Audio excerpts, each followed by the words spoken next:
Good morning. Welcome to KUHS The Stream. You are watching Weekend Boost. I am Paul Lane, the host. KUHS on Melody Drive is here to serve you, to give you relevant information on today's topics, and to help you stay afloat in these turbulent times. So before we get started today, I have a fantastic guest I'm so excited to introduce. But before, as we always do, we're going to talk about some past books that we've had on the show. This is a book by Kimberly Sanchez Cawthorn, Love, Legacy, Amor Entere. This is book one. This book is a fantastic book. If you know who Victor Villaseñor is, he is her hero also, and she wrote this book starting in the 1590s, and it goes to the modern day. Really interesting, fantastic read. Kimberly Sanchez Cawthorn.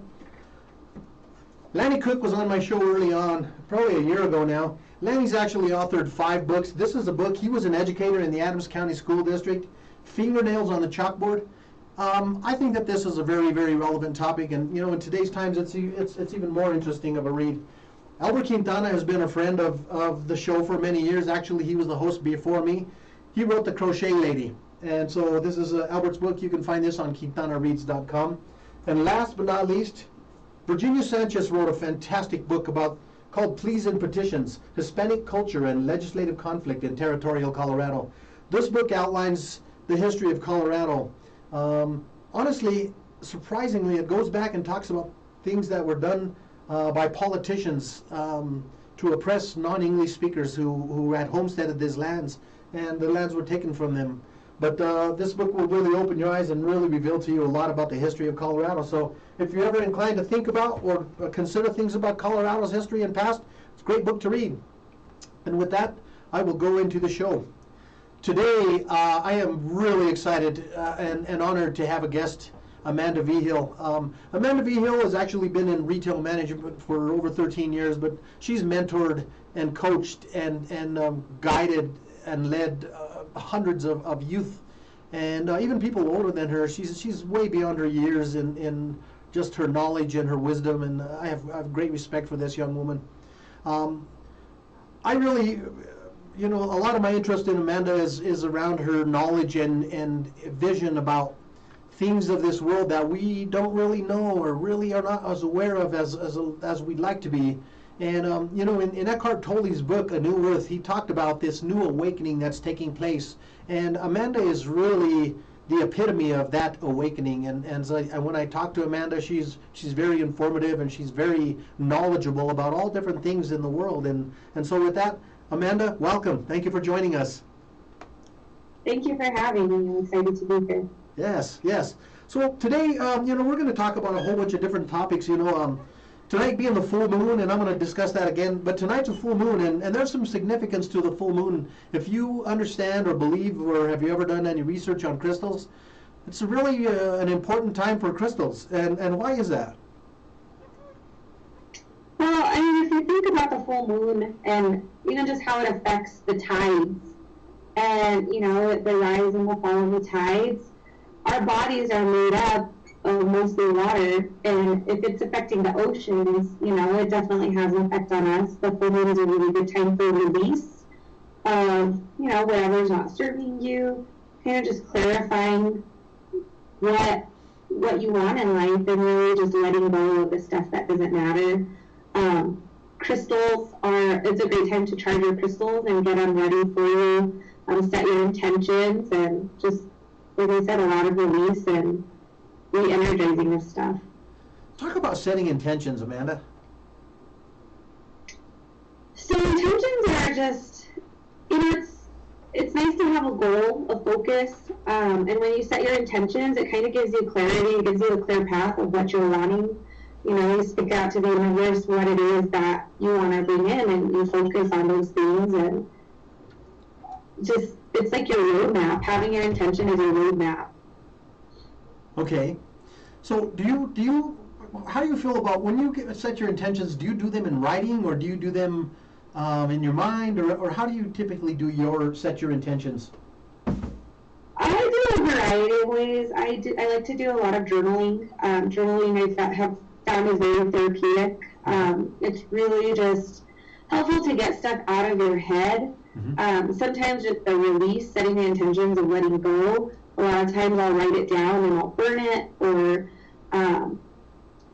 just destroy it somehow as a symbol of letting it go into the universe, putting it back into the earth to be recycled energy, and it no longer serves me. So I like to just get rid of it. I meditate on stuff, so I like to sit down and just spend some time in meditation, focusing on whatever intention I'm doing, feeling that feeling inside of what it would feel like to have whatever it is I'm focused on.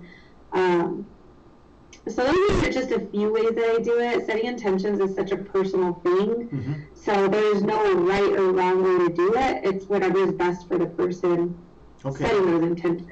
So there's really not a wrong way to do it.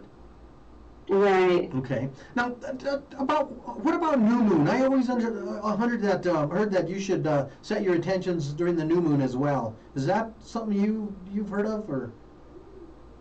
Yeah. So new moon is it welcomes new energy, and it's really good to kind of set an intention. I always think of it as the full moon as letting go, and the new moon as bringing forward. So setting your clarity on what you want, and just kind of focusing on the month ahead and what you really want to develop, what is really important to you, and kind of focusing on that. And like I said, whereas the full moon is more releasing what doesn't work for you, or releasing certain energies, or realizing what's no longer serving you. Cool. Now, I've known that you are very, very, you really enjoy crystals, and you employ them for healing and for peace and for guidance and direction and many other things. Is that true? Yeah. I always feel like when you see a crystal, the crystal chooses you in a way. And you'll go to the crystal store, you'll go to a gem mineral store, and you'll see so many different crystals. And it always seems like whenever I go, there's one that just stands out to me, or one that really calls to me. Mm-hmm. And so I've found several crystals that I really enjoy working with. Obsidian is a huge one. It's great to protect from negative energy. Lava rock, a lot of people call dragon glass. I used to carry a stone around with me all the time, and I loved it. I felt lighter when I had it. And then I discovered malachite, which is a stone that also protects from negative energy, but it also brings about helping you be your true self, and really having love and compassion and working through those negative feelings. I found that it's been really helpful for me. And then another one, lapis lazuli, is just a beautiful stone. It's really great for intuition.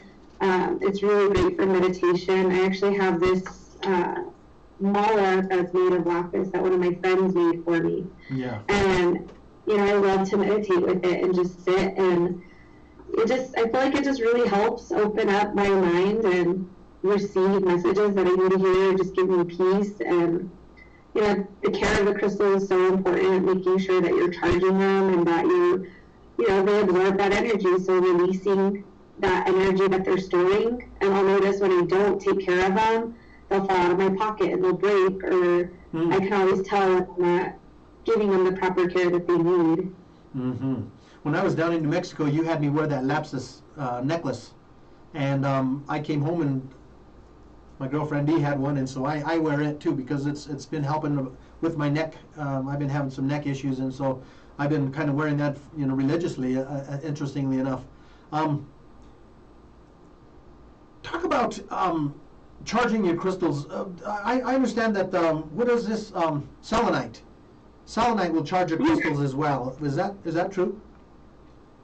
Yeah, selenite is a really great cleansing stone. I like to keep it with my other crystals. I always like to charge them under the full moon. It's good to keep them. I like to keep them at the entrance of my house to kind of cleanse the energy that comes in. But yeah, it's a really great cleansing stone, and just good for purification of stuff. Yes. And it's interesting. I keep them with my tarot cards, my crystals, and my entrance. Selenite doesn't have to be charged. Isn't that interesting? I'd read that you don't need to recharge it because it's absorbing or putting out energy all the time. And I don't know. Had you heard that? I'm not too sure about that, but I still like to charge them anyways, just, you know, I'm putting a mine little out extra boost. Yeah. And of course, selenite cannot be put in water. So if you're new into crystals and because some of the crystals you can put in water, but this is one you do not want to put. It will dissolve just like salt. So I never tasted it, but I don't think it's salty. So as you're talking, I'm pulling out my stones because I have a little selection that I went and purchased the other day, and I got my obsidian, and I got my malachite, and I got my selenite, hematite. And I'm just talking about a few crystals, but are you familiar with, or do you ever use much hematite? That's not one that I really used a lot of. I tend to stick more with, amethyst type crystals. The lapis lazuli for the intuition. I just love using that one. Amethyst is a really good, almost like a substitution stone. When you think of essential oils, lavender is kind of like your go-to oil for a lot of different things. That's kind of the way I look at amethyst or clear quartz, is those are good substitution stones. So if you don't have, an obsidian or a hematite or whatever it is that you're focusing on, those are good stones to kind of substitute in for you. I'm so glad you talked about the amethyst. I started putting amethyst at the head of my bed when I go to sleep. And normally I don't really dream a lot. And man, I got to tell you that since I've been doing that, I have been getting so many more vivid dreams and even remember them in the morning. So that was something really interesting about the amethyst that I discovered. Very, very, very interesting stone. I'm glad. Thanks for bringing that up. Here's the other one. We talked about this before the show, and this is clear crystal quartz. Just a quartz piece, and just for you that are watching, I keep these little labels in so that I can help educate myself, and as I'm learning about my crystals, I want to be more knowledgeable about them. But the clear crystal quartz is a very top to bottom crystal, isn't it? Yeah. Very, very good for intuition, very good for healing, very good for clarity, just so many different things. So very, very fascinating stone. I read an article the other day about putting stones in water and then leaving them outside during the whole day and during the night, during the full moon, and then taking that and drinking that water later. Have you heard of that? Yeah, so I like to make moon water. Moon water. During the full moon. A lot of people who are, interested in occult studies and stuff like that, Wiccan, stuff like that, a lot of them will make moon water and use it in different spells. A lot of people use it for cleansing. So there's a variety of things that you could use it for. I like to use it and just take a drink. I don't do it every single day or anything, but I like to use it when I just need an extra boost of, I have an amethyst crystal in my moon water, and so it's just a good cleansing and very cool. Help me with clarity and all of that. Last time I was down, your Danielle, your daughter, gave me a piece of quartz, and I was so honored to have it. I put it up on my fireplace, and I just really, really loved it. I just really do. So I just let her know that I do have that. What about rose quartz? Are you familiar with rose quartz? Yeah, rose quartz is very much for love and compassion. I love rose quartz. I always think about core values, and love is one of my core values. And so when we moved into our house, the land we lived on was basically unused land. And so we went through and cleansed all of our property. We burned sage and sweetgrass and Palo Santo, and really just did a lot of energy clearing. And then we put rose quartz in the center of it with some of the natural quartz that's on our land to just really amplify the energy of love on our property and to spread out and let this place be a place of love. So I just really love to use that when I just need a little bit of extra kind of compassion and love in my life, or just to be reminded of the love around me and of my value. Boy, we all could use a little dose of that right now. Yes, certainly. It's so interesting you mentioned Palo Santo. I have a little stick with me. I usually, a friend of mine gave me some actually Barbara Nash Lopez gave me some of this about a year ago, and I slivered it into little pieces, and I take this and I light it and I burn it, and it is so pleasant smelling. But I like to take this and I smudge my whole body with it. I smudge the house with it. And I even just smelling the wood is so pleasant. If you've never heard of or burned Palo Santo in your house, it's wonderful. And smudge, a sage smudge. Do you do much with sage smudging?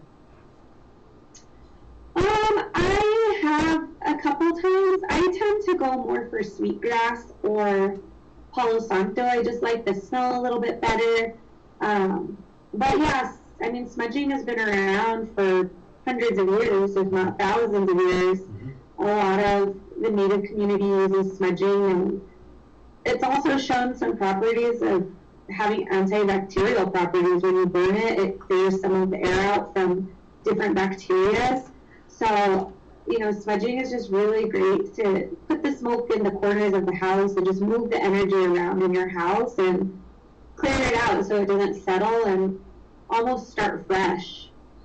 But, you know, there's different things you could smudge with. Juniper, sage, white sage is probably one of the most well-known, most popular. Sweetgrass, Palo Santo is always really good. But there's so many different kinds of smudging that you could do, and each of them have different focuses or different intentions that you can bring into your house or wherever you're smudging yourself, for example. Okay. So if somebody is watching the show and they're interested in learning about crystals, and let's say they go out and they go buy just a basic collection of crystals, where would you say the most important place to start is? That something that you would be an authority on, or would I ask you that? What would you say? I mean, I like to do a lot of research on stuff. So a lot of times if I go to a crystal shop, I'll ask the people who work there. You know, they tend to know a little bit more about it. I also have books on it, so I can do my own research and reference at home. And then I like to use Pinterest a lot. Pinterest has a lot of really great examples of just descriptions of what crystals use and different ways to use them, crystal care, how to make sure that you're taking care of your crystals. There's little charts and reference sheets on there that are really helpful. So I think just research, you know, the internet is such a fantastic tool right in our hands, and a lot of times if you just search for different things you're curious about, that's a good place to start.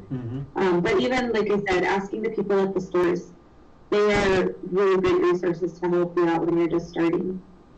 Now, do you take crystals with you during the day? Do you ever put crystals in your pocket? Sorry, go ahead. No, I said, do you put crystals in your pocket or a pouch or?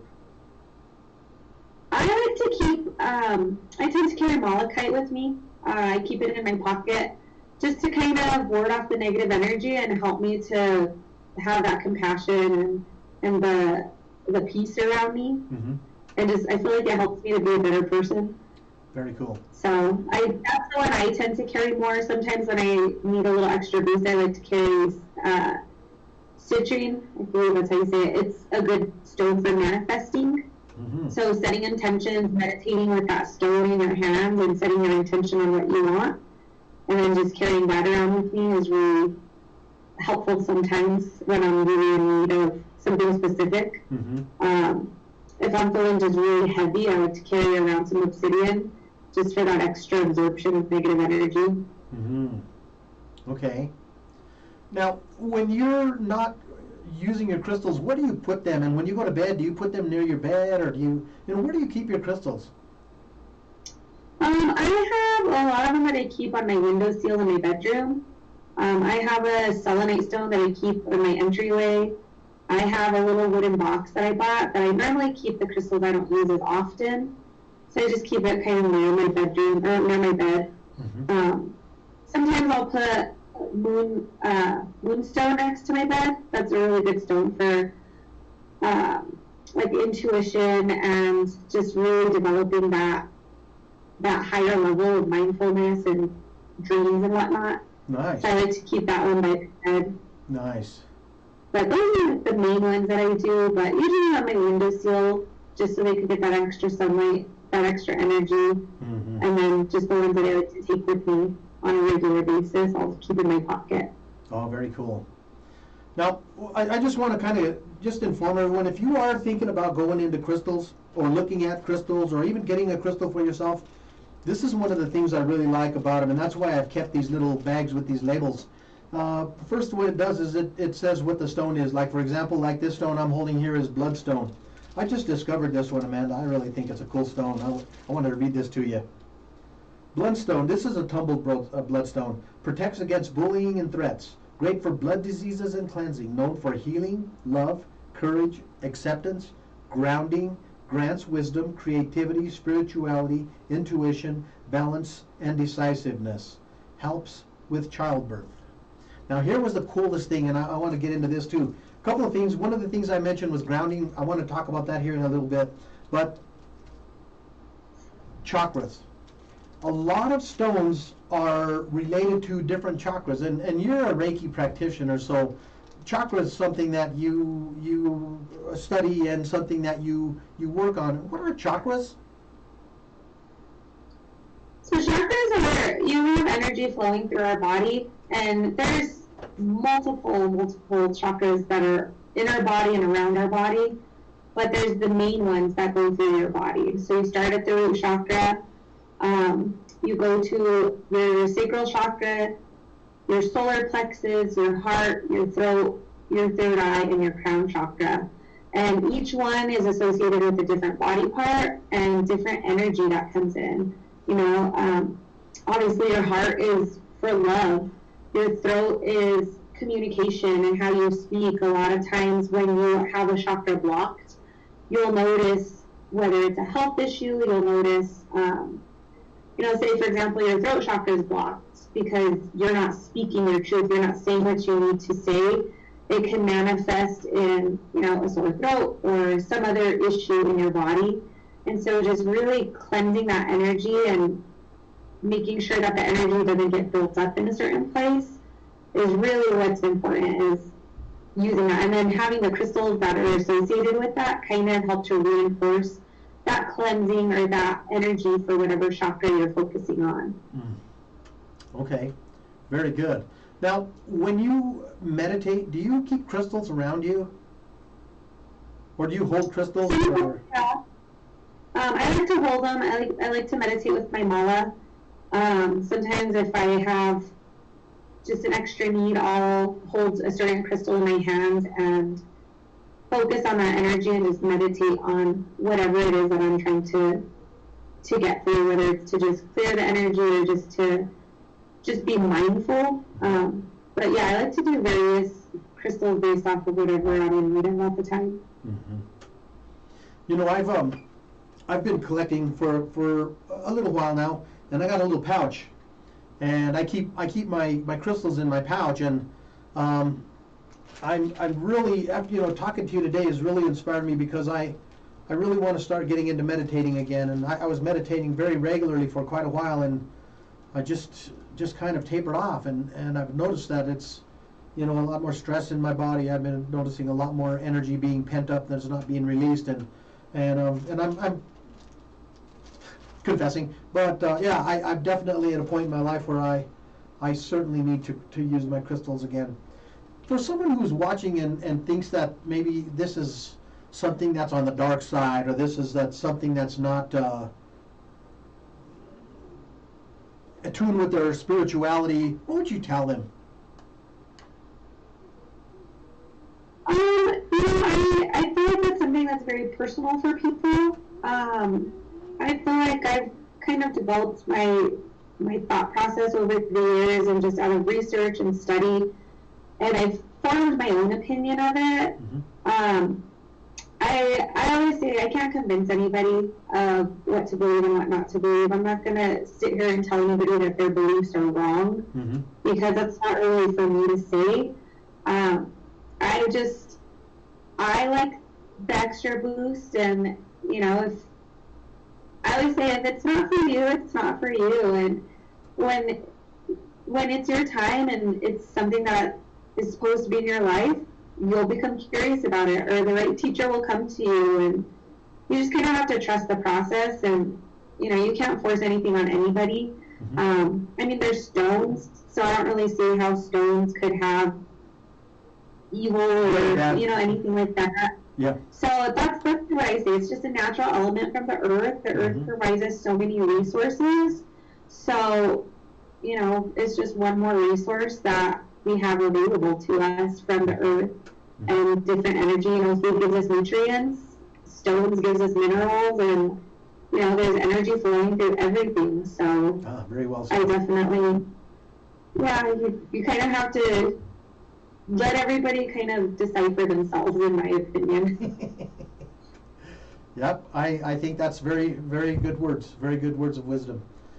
So as we, you know, as we go through life and we start learning and developing and growing more, of course our, you know, our horizons broaden and we start, you know, viewing life in a different perspective. And so I really admire that about you, because you're always a student, and, you know, that I think that is really, really helpful.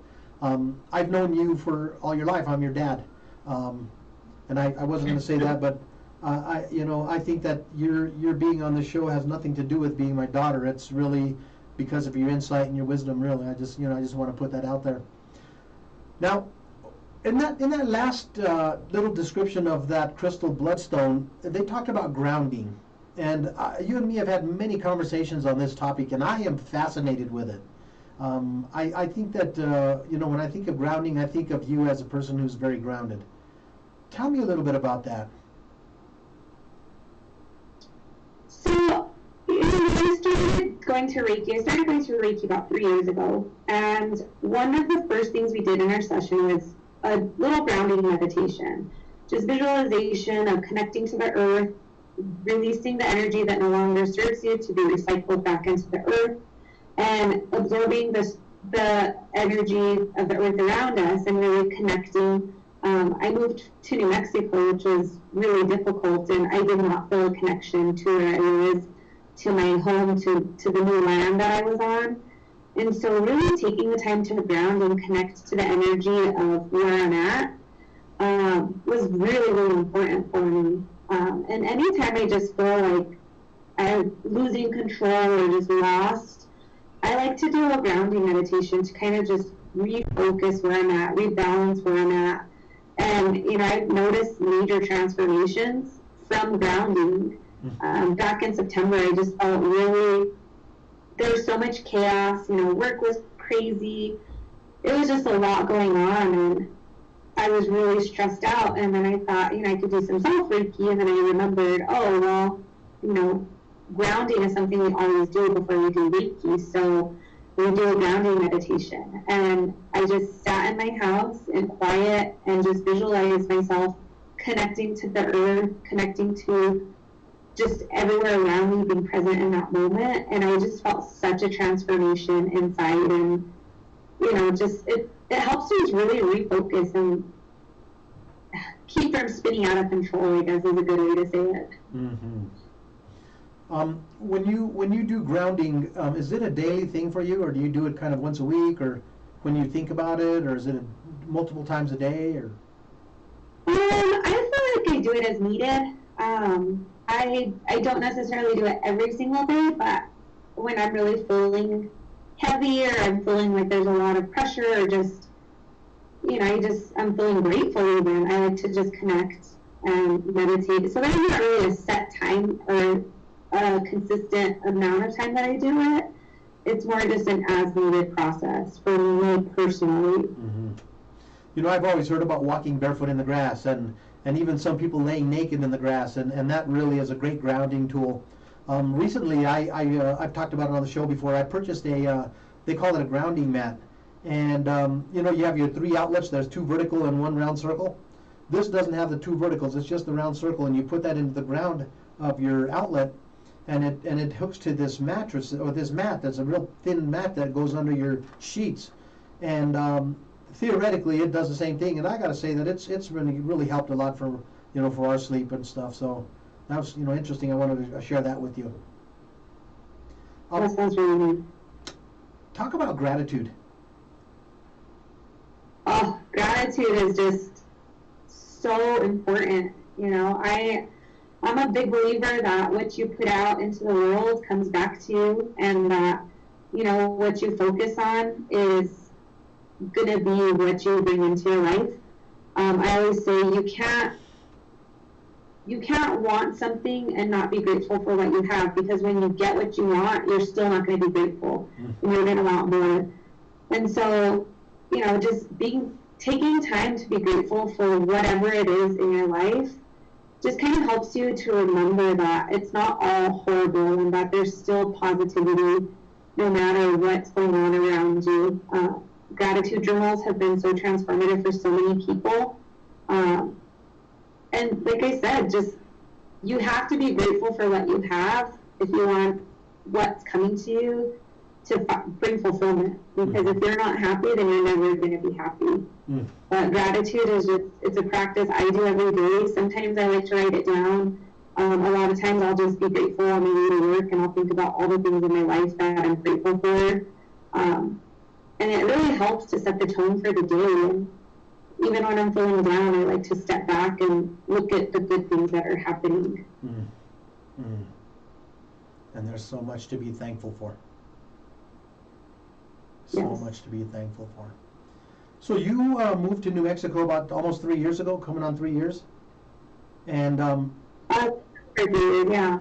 And when you first got there, I remember it was pretty tough for you, and there were so many new things for you, and I mean, you made a lot of new friends because you're just that kind of person. But they call New Mexico the land of enchantment, and my last time there, I totally felt enchanted by the surrounding, by the air, by the smells, by the views, and I can't help but wonder if it enhances all of these energies to a different level. And maybe it's just my romanticizing, but that's kind of what I felt when I was there. It's interesting. New Mexico energy has been very interesting for me personally. When I first started going to Reiki, one of the things that she told me was I have a lot of masculine energy as far as, being able to set boundaries, being able to have clarity. So it's a lot of masculine energy, where the land here, especially in northern New Mexico, is very feminine energy. And for me, this is, the message I got from my Reiki practitioner. She says, you guys have just had kind of a conflict with your masculine energy and the feminine energy of the earth. Wow. And so I've had to do a lot of just stepping back and connecting to the feminine energy. And, a lot of people think masculine, feminine energy is like man, woman, but it's not necessarily that. It's, different characteristics of the different energies. It's like the yin and the yang, and, just the balance of everything. Because everybody has masculine and feminine energy. It's just what's more dominant. And for me, the masculine energy has always been very strong because of my independence, because of my strong will, because of, just my constant need for learning and growing. And then, like I said, just boundary setting has been so important in my life. And getting here, I've had to kind of step back and really kind of surrender in a way. So for me, the energy was very tough to deal with, but since being here, I've kind of adjusted to it and found balance. But yeah, a lot of people come here and they're just so enchanted. There's so much history and culture in the state that, it's hard to not get swept away with everything, the beauty and everything down here. Yeah. I remember going for just mountain drives with you guys, and you and Josh and the kids, and just looking everywhere, 360 degrees around me, and just seeing beauty, and not the kind of beauty that you see in Colorado. It was just so much more, I don't know if the word is subtle. It wasn't green, the green you see in Colorado. It was a different green, and there were just so many different landscapes that are just so different from what you normally see in Colorado landscapes. And I just, for me, I really felt like what I took away from my experience of going to New Mexico was this real grounding. I felt this real peace, and I'm almost ready for another trip down there. Of course, just to see you and the kids and Josh, it would be, really worth it. So let's move on to, you have discovered tarot cards. And yeah. you actually did a reading on Dee and I when we were down there last time. It was pretty fascinating. I really got to say that I was pretty amazed at how aligned hers and my reading was. Talk about tarot cards. Are they new, or how long have tarot cards been around? Tarot cards have been around for centuries. Basically, there's 78 cards. There's the major arcana and the minor arcana. And basically what it is it's the fool's journey through life. And, you know, the fool starts out idealistic and new and excited, and, you know, they move through their life. They go through different phases. And, you know, eventually they end with death. And death, a lot of people freak out about that card, but really all it is it's just ending. It's just transformation. It's, you know, shedding what no longer serves you. And so it's the journey of the fool. And when you draw your tarot cards, you know, a lot of people will say it's like really your intuition drawing it and getting the message that you need to hear at that time. A lot of people think they're evil. I don't like to use them for divination. I just like to use them for clarity of situations and just maybe guidance. I don't necessarily believe that it's going to tell you the future or that this is what's going to happen, but I do believe that it can help kind of give you direction and clarity on different energies that are involved in different situations. Mm-hmm. But I like to draw a card, not every single day, but, you know, several days, just to kind of see what's the message for the day, what's going on for the day. Sometimes it's cool to do it in the evening and see if that energy related to what happened in your day, and that kind of helps you to learn the tarot cards. But I like to use them a lot for clarity and just for direction in life. I also like oracle cards.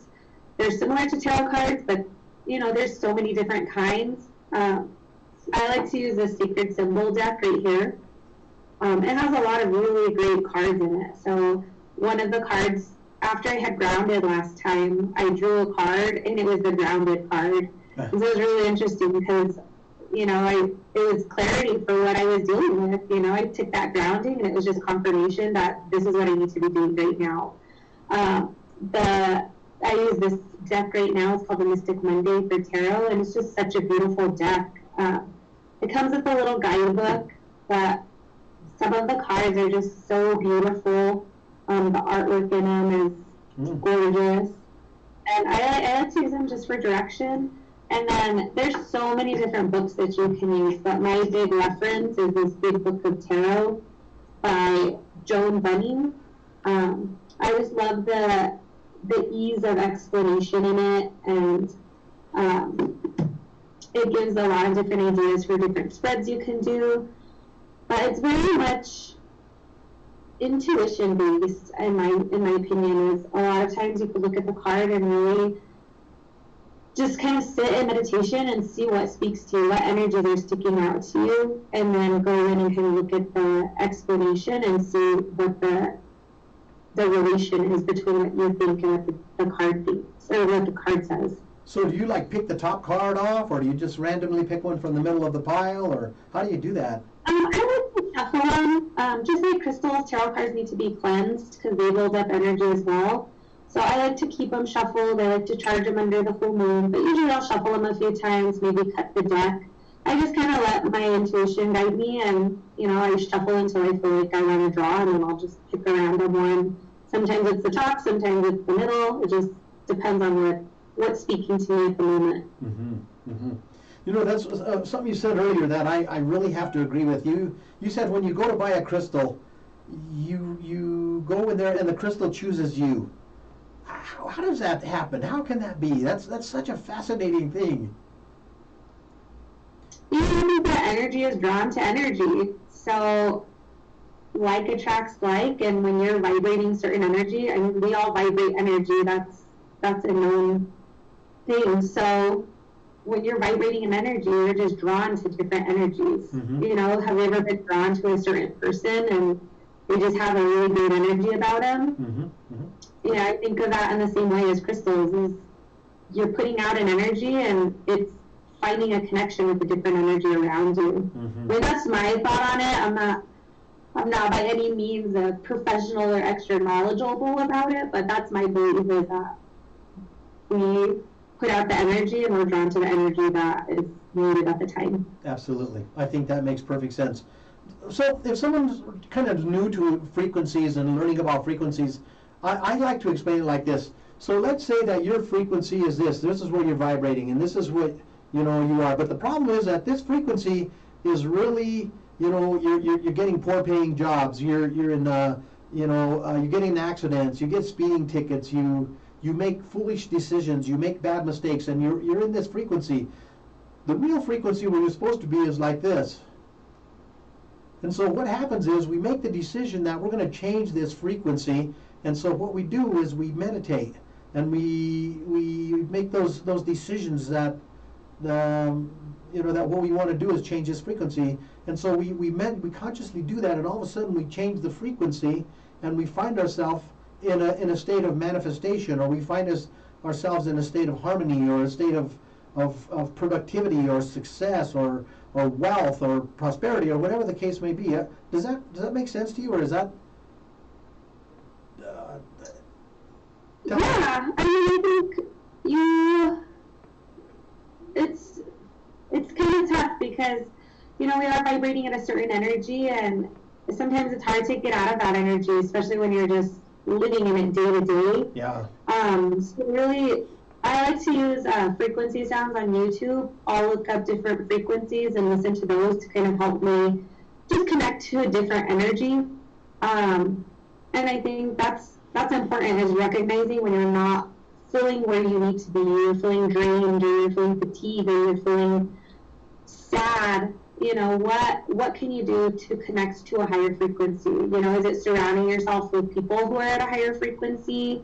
Is it doing activities that raise your frequency, like meditation, or even just relaxation, taking a bath, exercising, reading a book that uplifts you? Those are all really important things to kind of just help boost your energy and your frequency. And like I said, the YouTube videos are tremendous. I think those things help me a lot, and I'll listen to them sometimes on my way to work just to kind of set the tone for the day. And I think it's something that you have to work at on a regular basis. You can't just say, oh, I'm at a higher energy, and then leave it at that, because the world bombards us, and it's constant work. It's just like exercise. Your body is not going to be maintained unless you're taking care of it regularly. Our energy is not going to be maintained unless we're taking care of it regularly. Mm-hmm. We talked a little bit about chakras. When we're dealing with chakras, are there, the chakra that really comes to mind most is the third eye, or the pineal gland. One of our chakras is above our head, our crown chakra, and it's not even in our body. And when we're meditating, or when we're focusing on our chakras, you had mentioned sometime that you did a chakra meditation. Tell me about that. So chakra meditation that I've done is just really sitting down, grounding, and then sending light to each of the chakras, visualizing the energy moving through that chakra, like a wheel spinning or whatnot, and just kind of cycling the energy around. And then just do that for every chakra. Send that energy into it. Each chakra is associated with a different color, so send that color of light into it with your mind's eye, and just move that energy. And when you feel ready, move on to the next chakra and do the same thing. Send that movement of energy, send that clarity, send that light into there, and just continue that all the way up, and that just keeps the energy flowing, and really just helps to move around the sterile energy. Yes. Just sending that light and that positive energy, or that love into that area of your body. Mm-hmm. In the book Becoming Supernatural, he talks about blessing of the chakras, and that was really what first introduced me to understanding that you bless each chakra, and that you consciously focus on each chakra, and that there's not really one chakra that's more important than the others, because each one of these gets out of alignment, and parts of our life get out of alignment, just like that, just associated with that alignment of your chakras. So the 7 chakras, if you can work and get them aligned, then your life is going to be much more attuned, and you're going to be a much more pleasant person. Would you say that? Is that a true statement? I think, yeah. I mean, I don't know necessarily a much more pleasant person, but a more, I guess, maybe a whole person in a way. grounded. With life, we always have challenges. We always have different lessons that we're here to learn, but having that balance helps us to navigate it in the best way for us. Mm-hmm. Mm-hmm. So I think of it just more it being our highest good, of just keeping that balance in our body and helping us to deal with things. It's easier to deal with things when we're balanced than when we're out of balance, of course. Absolutely. I know you've been using crystals for a long time. Do you have any crystal stories that you'd like to share with us, Amanda? The way I like to use crystals the most is, like I said, when I moved into our house, or before we moved into the house, the land was just empty land. And I really wanted our home to be a home of community and connection. I wanted it to have love and abundance and just be a positive place. I wanted this to be a place where people wanted to be. And so, along with my neighbors, they came and helped me out, and we went to each of the corners of our land, and I buried a selenite wand, and then the land we live on has a lot of natural quartz. And so I found a natural quartz in that area, and we put it on top of the selenite to kind of amplify the cleansing energy. And as we were burying it, we just did a little meditation, a little cleansing, and we set intentions for each of our corners. One of our corners was for a place for community and connection for everybody. Anybody who comes here feels like this is a community they could be in. They want to be here. They can connect to somebody when they're feeling alone. The next corner was abundance. And not just financial abundance, but abundance of joy and memories and laughter and just abundance of positivity in our life. The next one was family. We wanted family. We want people to come here and feel like this is family and that they're welcome here. And then the last corner was health of the mind, body, and soul. Man. Because, all around health is vital, because if you are not healthy in your soul or your mind, it's going to affect the rest of your body. Those energies affect our physical bodies.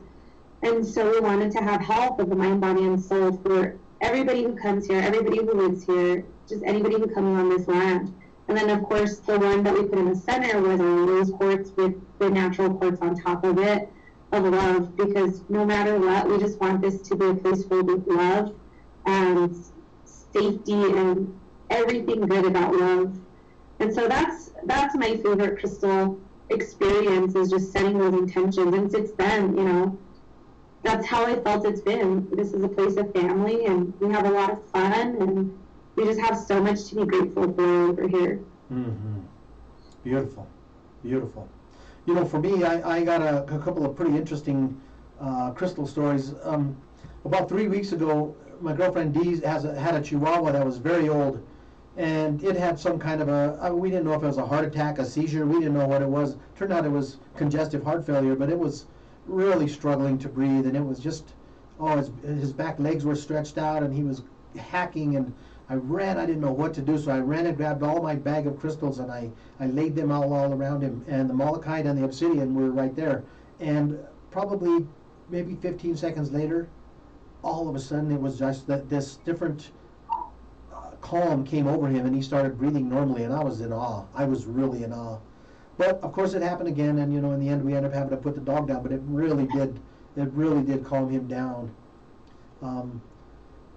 Shortly thereafter, Dee woke up with heart palpitations. She was just really having an anxiety attack, and I ran and grabbed that malachite, and I grabbed the obsidian. I have a big piece of obsidian that I keep at the house, and a bigger piece of malachite, and I had her put one on her stomach, and the obsidian on her stomach, and I had her put that malachite on her heart, and I am not kidding you, she calmed down so quick, and it was just really amazing to see.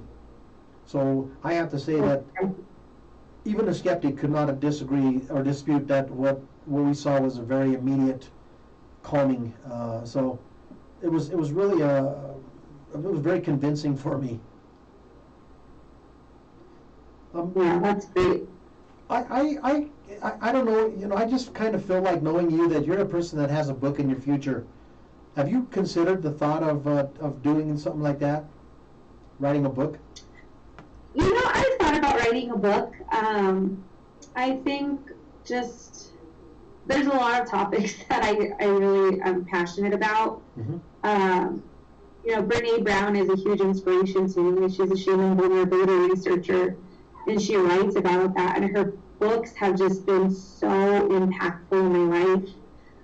She talks a lot about boundaries and setting boundaries, and I think that's something that I've really been working on throughout my life. I think self-healing and wholeness is so important. I thought about writing about just identity, and especially as a woman, there's so much expectation and pressure on what I should be as a woman, as a mother, as a wife, and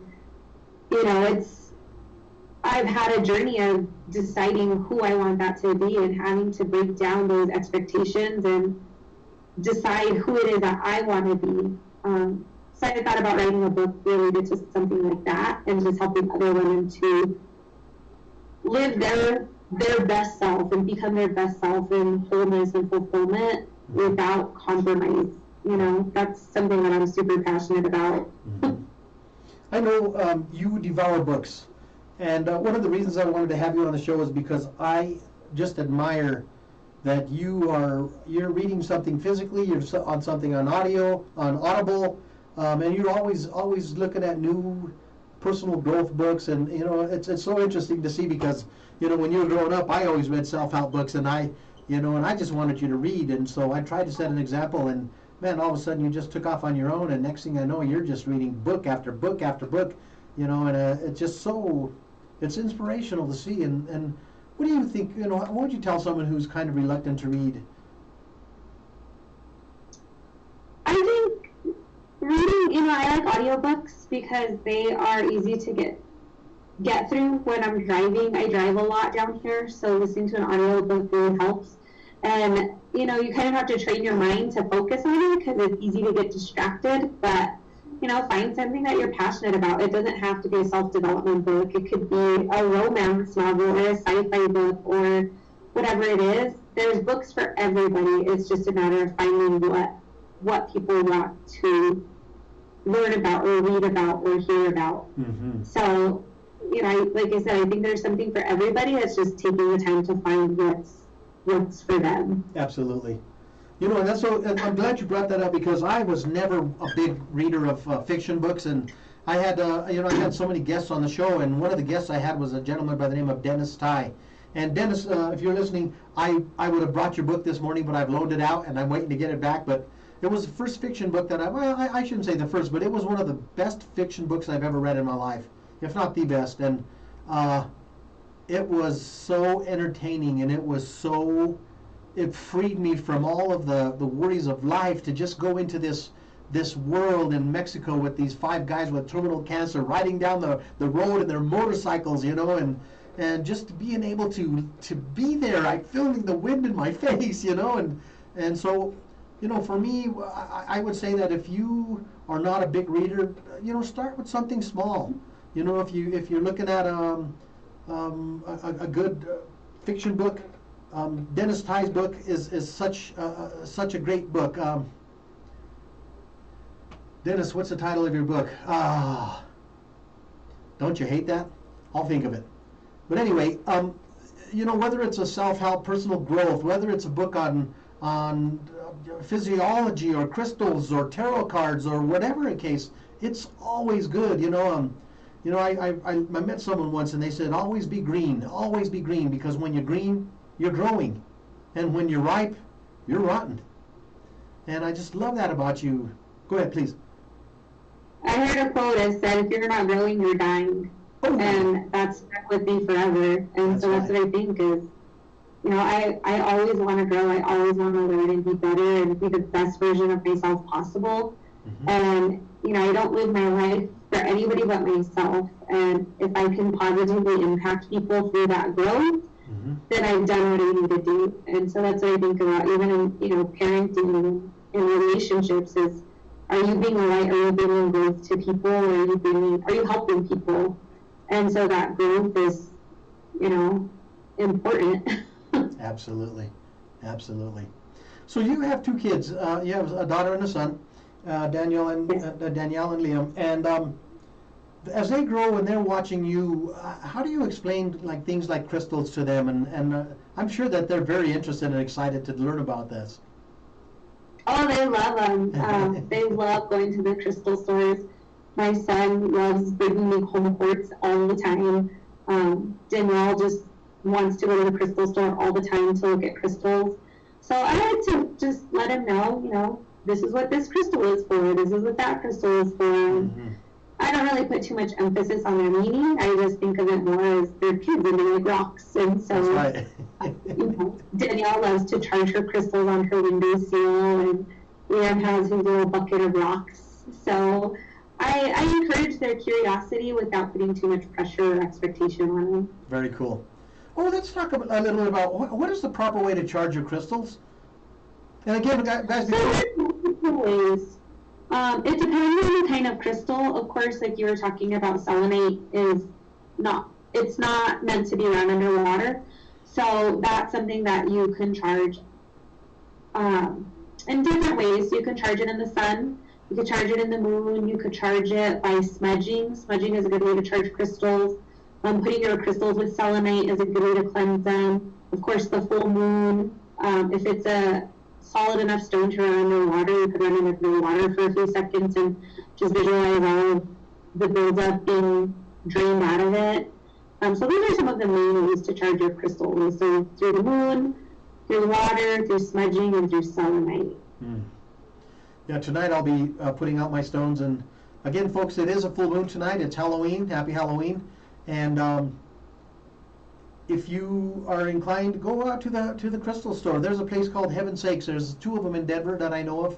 And that's where I get my crystals locally. Unless I'm in Taos, then I'll go to the crystal store there, or New Mexico. Where's the place you took me to in New Mexico? It's called the Ark Bookstore. Ark, oh, that was a great store, man. We had a great time. One of the things I got from there that I really, really like is it was it's just a cloth, and it has little pockets, and it has 7 pockets, and each one of them is a chakra. And so what I intend to do is, as my collection of crystals grows, I'm going to start putting chakras that correlate with that. Crystals that correlate with that chakra in each one of those pockets, and so that I can use those for meditation, and maybe even use that as my meditation guide. So, it's so funny what we were talking about growing, and I've heard it said, when does a tree stop growing? When it dies. It never stops growing, and that's exactly how we need to be, just like a tree. Yes, absolutely. Yeah. I used to do a lot of motivational speaking in the Denver Public Schools, and one of the things I used to love to tell people is that you could cut open an apple and you can count the seeds. Anyone can count the seeds in an apple, but no one can count the apples in a seed. And so many times when we look at life and we look at the abundance that's there in the universe, and the universe is just ripe and ready for us to just go and ask of the universe what it is we want, and so few of us do. And so, I think that in relation to crystals and chakras and healing, and I think that it's really reaching out and accepting what the universe has to give you, and I admire you so much for that, Amanda. I really do. Thank you. Yeah, I got to tell you, I've admired watching you as a mother and as a wife, and especially as my daughter, and I'm honored to be your friend and your dad, and having you on the show today has been just an exciting and a real honor for me. And I just want you to know that I hold you in the highest esteem, not just as my daughter, but as my friend. Thank you, Dad. I'm so grateful I got to be here, and always great to talk to you about this. I love these topics, and I'm just grateful for the foundation that you gave us building up. So yeah, thank you. And I will look forward to having you back on the show when you get a book written, and it's really an honor. Folks, you have been watching The Weekend Boost on KUHS, the stream on Melody Drive. I am Paul Lane, the author of The Caregiver's Handbook, a self-help love story, and I've been talking to my wonderful, lovely guest, Amanda Vigil, today. Amanda, thank you so much for joining us. Thank you for having me. All right. Folks, Happy Halloween. Happy Halloween to you. Don't eat too much candy, and if you do, eat the kind you like. Thanks very much. Have a great weekend.